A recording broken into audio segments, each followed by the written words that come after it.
안녕하세요. 펄스나인 주식회사 대표 박지은입니다. 오늘은 AI를 이용한 콘텐츠 창작과 그에 대한 저작권이라는 것을 주제로 사례를 기반으로 한 새로운 시장에 대한 도전기를 말씀드리고자 합니다. 이를 위해 짧은 시간이지만 세 가지 부분으로 나누어서 이야기해 보고자 합니다. 첫째는 펄스나인 사업을 중심으로 한 AI를 이용한 콘텐츠 창작 사례이며, 둘째는 AI를 이용한 콘텐츠 창작과 저작권, 마지막으로 이러한 진보 기술로 열리는 새로운 시장의 혁신과 기회들입니다. 저희 펄스나인은 그래픽 AI 엔진을 연구개발하는 회사로 출발했습니다.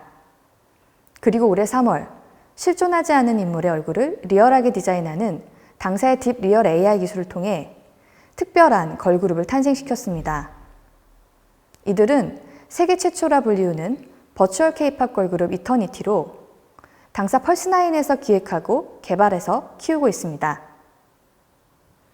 이터니티의 현재까지의 기록은 뮤직비디오 조회수 70만, 유튜브 내 해외 팬 댓글 수 9천여 건, 노출 국가 수 49개국, 인도네시아, 홍콩, 프랑스 등 국내를 제외한 순수 해외 언론 노출 수 39건입니다.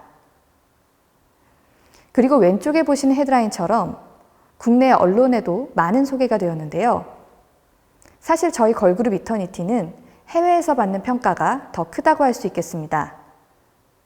어느 정도냐 하면 저희 스스로도 자랑스럽게 생각하는 부분인데요. 일례로 프랑스 소재 미디어인 멜티에서 오른쪽에 보시는 것처럼 K-팝의 미래로 이터니티를 소개하고 있습니다.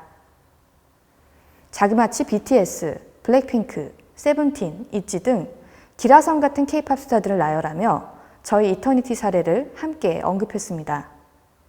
정말이지 가문의 영광으로 남는 기사였는데요. 다큐멘터리부터 종합 뉴스 언론까지 지금까지도 많은 해외 언론들이 계속해서 저희 사례를 소개하기 위해 인터뷰를 요청해 오고 있습니다. 저희 이터니티는 시작하기도 전부터 특별한 관심을 모아왔습니다.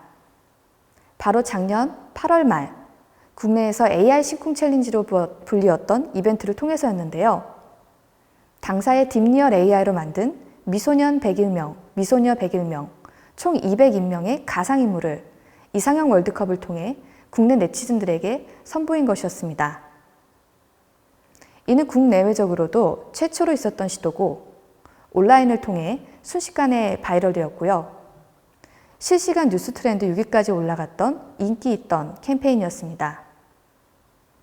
여기서 네티즌 투표로 가장 호감도 높은 얼굴을 소년, 소녀 각 11명 선정했는데요. 소녀들이 먼저 이터니티로 데뷔하게 되었습니다. 이들 중 5명이 올해 3월에 I'm Real이라는 곡으로 먼저 선보이게 되었고요.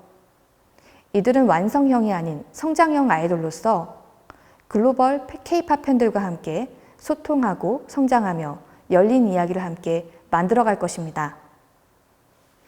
이 중 1차 인기투표 1위이자 이터니티의 리더를 맡은 채여름 친구의 인터뷰 영상을 짧게 보시겠습니다. 안녕하세요. 이터니티 채여름입니다.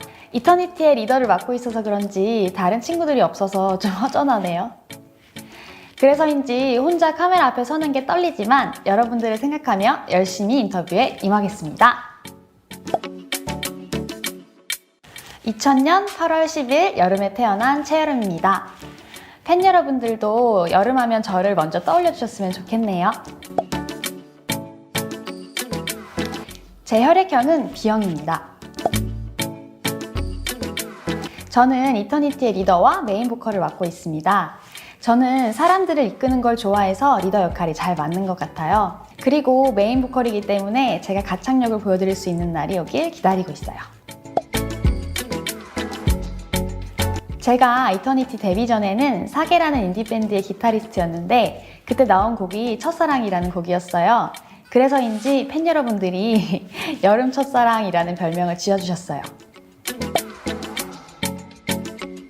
저의 좌우명은 나 자신에게 가장 솔직하자입니다. 제가 사람들 눈치를 많이 봐서 진짜 하고 싶은 게 뭔지 모르겠더라고요. 그래서 최근에 제 자신에게 솔직해지는 시간을 가져봤어요. 특히 음악을 대할 때 더 솔직하고 싶어요. 저는 좋아하는 게 참 많아요. 친구들이랑 노는 거 좋아하고, 계획 세우는 것도 좋아하고, 솔직한 걸 좋아해요. 싫어하는 건 제 계획에 어긋나는 것과 사람들에게 상처받는 거예요.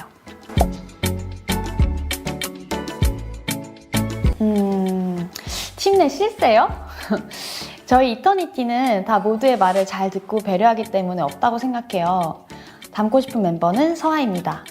제가 거절을 잘 못하는 성격이라서 서아를 보면서 많이 부러워했어요. 저도 거절할 때는 거절할 수 있는 사람이 되고 싶어요.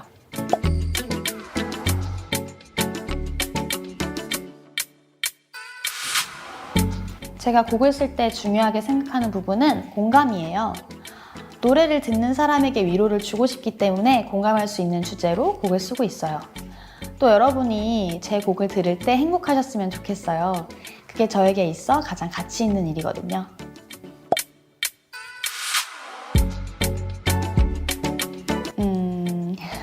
어릴 적에 1등을 해본 기억이 별로 없어서 심쿵 챌린지 1등은 제게 엄청 값지고 소중해요. 그동안 저의 노력을 알아주는 것 같아서 앞으로도 더 발전하는 사람이 되고 싶어요.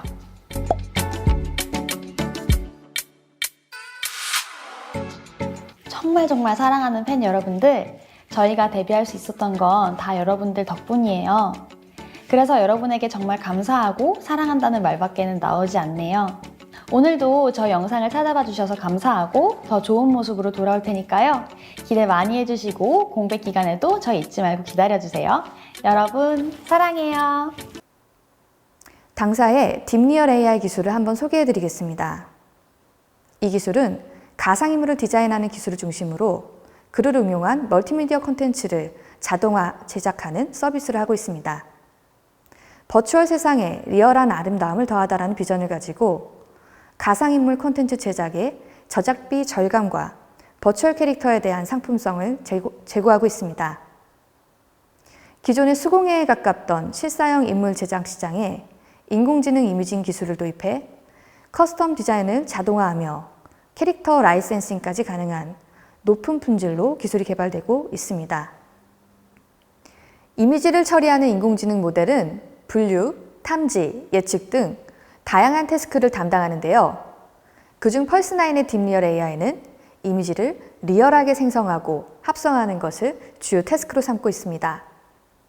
이를 위해 인공지능 생성 모델을 기반으로 한 다양한 요소 기술들이 함께 개발되고 있으며 이를 통해 보이는 것과 같은 고품질의 가상인물 얼굴을 창조해냅니다. 딥리얼 AI의 특징으로는 가상인물의 고유한 인상을 유지한 채 다양한 표정과 각도, 시선의 변화를 디테일하게 만들어냅니다. 가상으로 만들어낸 인물은 사람 그래픽 디자이너의 컴퓨터 그래픽 수작업 없이 점점 젊어지기도 하고 활짝 웃기도 합니다. 당사의 딥리얼 AI로 만든 가상인물의 경쟁력은 가격, 디자인, 품질 면에서 우수한 면을 자랑하고 있습니다. 실사형 맞춤 인물이라고 하더라도 기존의 학습된 인공지능 모습을 통해 0.6초 만에 인물의 인상을 디자인해냅니다. 이터니티처럼 K-POP 걸그룹에 특화된 얼굴뿐 아니라 또 다른 추가 학습을 통해 인종과 남녀노소 구분 없이 빠르게 생성해낼 수 있습니다. 다음은 딥리얼 AI를 통해 만들어진 두 인물이 디에이징되고 각도를 무빙하는 영상입니다. 앞서서 보신 사례는 딥리얼 AI가 집중하고 있는 가상인물 얼굴 생성인데요. 현대의 디지털 이미징 AI는 사람의 얼굴뿐 아니라 자연물, 사물, 실내 환경까지도 이렇게 리얼하게 디자인해냅니다. 뿐만 아니라 학습된 잠재 공간에서 시간과 계절을 디자인하기도 합니다. 보시는 연구는 해외 사례인데요.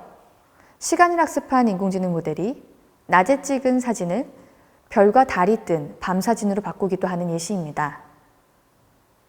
지금은 불안정하고 작은 화질이지만 오른쪽에 보시는 것처럼 시간과 계절감을 합습해서 봄에 찍은 들판 사진을 눈 뒤덮인 겨울 사진으로 만들어내기도 합니다. 이러한 이미지 생성기는 언젠가 4K, 10K까지도 사람의 손을 타지 않고도 순식간에 가상 환경까지도 만들어낼 것입니다. 이것은 노동 집약적인 컨텐츠 제작 환경에서의 생산성을 높이고 진정한 창작과 기획에 집중할 수 있는 양질의 일자리를 창출할 수 있는 혁신을 가져다 줄 것입니다. 당사의 또 다른 기술인 페인틀리 AI 사례입니다. 위에 크게 보이는 두 남자를 그린 그림은 페인틀리 AI의 작품입니다.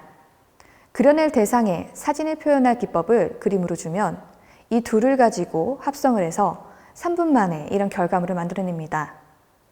아래의 작은 이미지는 유튜버가 드래곤을 스케치하고 채색하는 영상인데요. 컬러링까지 완성하기 위해서 2시간이 걸립니다. 기본적으로 이 유튜버는 재능이 있을 것이고 이렇게 잘 그려내기까지 많은 시간을 학습했을 것입니다. 그리고 이렇게 페인틀리 AI는 3분이 주어지면 사람의 사진을 이렇게 정교한 그림으로 만들어낼 수 있습니다. 지금까지 저희 회사의 인공지능을 활용한 컨텐츠 창작 사례를 보았습니다. 이에 대한 권리는 어떻게 될지에 대한 이야기를 나누어 보겠습니다. 보시는 것은 일반적인 인공지능 학습 과정입니다. 학습의 대상이 될 기초 데이터를 탐색하고 전처리해서 트레이닝 시키고 그 모델과 알고리즘을 만들어냅니다. 그리고 최종적으로는 유효성 검증까지 진행합니다. 이러한 긴 과정을 통해 하나의 인공지능 모델이 만들어집니다. 인공지능 모델을 만들기 위한 알고리즘과 코드를 구성하는 것 외에도 각 단계마다 다른 전문 작업자가 투입될 수 있고 때로는 크라우드 소싱을 통해 작업을 처리하기 때문에 완성된 인공지능 모델을 개발한 작업자가 셀 수 없을 정도로 많이 있을 수 있습니다. 그리고 그 기여도를 따지는 것은 불분명할 수 있습니다. 그리고 이렇게 만들어진 AI 모델에서는 이렇게나 다양한 이미지 창작물을 만들어냅니다. 당사의 가상인물 사업은 기술 특허뿐 아니라 컨텐츠 창작의 재료가 되는 가상인물 이미지 저작물 자체에도 권리가 등록되어 있습니다. 특히 딥리얼 AI로 만들어낸 이미지 창작물은 실제 사람과 구분하기 어려울 정도로 사실적인데요. 그 중에서도 특별히 완성도 높은 콘텐츠에 높은 가격을 부여하고 있습니다. 저희 서비스의 경우 이 가상인물을 활용한 그런 법적인 권리에 대해서도 법인 창작물에 대한 저작물로서 구독의 형태로 이미지 저작권 사용을 허가하고 있습니다. 가상인물은 당사의 온라인 서비스나 포토샵 등 전문화된 합성 도구를 통해 2차 저작물을 만들어낼 수 있습니다. 보고 계신 이미지는 딥리얼 AI로 만든 하이퍼리얼리스틱한 가상인물의 얼굴을 포토샵을 통해서 온라인 스톡 이미지 콘텐츠와 함께 합성한 사례입니다. 가상인물의 생성뿐 아니라 활용까지도 매우 간편하기 때문에 향후에 가상인물을 활용한 콘텐츠 제작 속도를 급속도로 넓게 퍼질 부분이라고 생각하고 있습니다. 인터넷이 온라인 세상을 열고 모바일이 개인의 삶에 나침반을 가져다 주었듯 새로운 이미지 창작 기술은 우리 사회에 새로운 경제적인 기회와 산업의 혁신을 가져다 줄 것입니다. 마지막으로 진보된 이미지 생성 기술로 열릴 새로운 시장의 기회를 말씀드려 보겠습니다. 코비드-19로 인해 우연치 않게 급속도로 흡수된 비대면의 일상, 그리고 그를 극복하기 위한 기술의 도입으로 우리의 삶이 많이 달라지고 있습니다. 세상은 특히 대안을 넘어서 새로운 경험을 가져다주는 가상의 공간과 서비스로 딥다이브하고 있습니다. 이러한 때 딥리얼 AI와 같은 최신의 그래픽 합성 기술은 다양한 사업을 만들어낼 수 있을 것입니다. 그중 영향력과 부가가치가 높은 사업 중 하나는 망인이 된 유명인의 모습을 기존의 수준보다 한 차원 높은 수준으로 복원하는 것입니다. 그들의 어린 시절부터 전성기, 그리고 오지 않을 노년의 모습까지 크리에이터의 상상력으로 자연스럽게 표현될 수가 있으며 이는 세상에 존재하지 않았던 자유롭고 새로운 스토리가 될 것입니다. 또 한 가지 말씀드릴 또 하나의 사업은 존재하지 않았던 가상의 인물을 인공지능 기반으로 디자인하고 이들에게 새로운 역할을 부여하는 일입니다. 이터니티와 같은 스타부터 개인화된 부캐, 1대1 전담 에이전트까지 가상인물이 필요한 곳은 무궁무진하며 이 시장이 어디까지 커질지는 측정하기가 어려울 수 있습니다. 그리고 이러한 가상인물이 개개인의 얼굴에는 천문학적인 금액부터 바꿀 수 없는 개인화된 가치까지 저마다의 고유한 가치가 얼굴에 매겨질 수 있습니다. 끝으로 세계 경제의 심장이라 불리우는 뉴욕주의 사례를 언급하며 본 세션을 정리하려고 합니다. 2006년 뉴욕주에서는 마릴린 먼로의 사후 초상권이 없다고 발표하며 큰 파장을 불러일으켰었습니다. 미 연방법에 의해 보호받는 여타 저작권법과는 달리 초상권은 주 법에 의해 관리됨에 따른 것이었습니다. 여기서 뉴욕주는 사생활권과 공표권, 그리고 그 공표권에 대한 상속권 사이에서 뉴요커의 사후 초상권을 인정하지 않고 있습니다. 여기서 인상 깊은 부분이 하나가 있습니다. 상속권을 인정해서는 안 된다는 입장은 생전에 유명인의 공표권을 인정하는 것은 바람직하지만 그의 사후에 그러한 시장 가치가 사회로 환원되어서 공동의 재산이 되어야 그 제한 없이 산업을 발전시키는 이런 것이 가능하다는 그런 것입니다. 여기에서 세계 경제의 심장이라 불리울 만한 뉴욕주의 면모를 볼 수 있었습니다.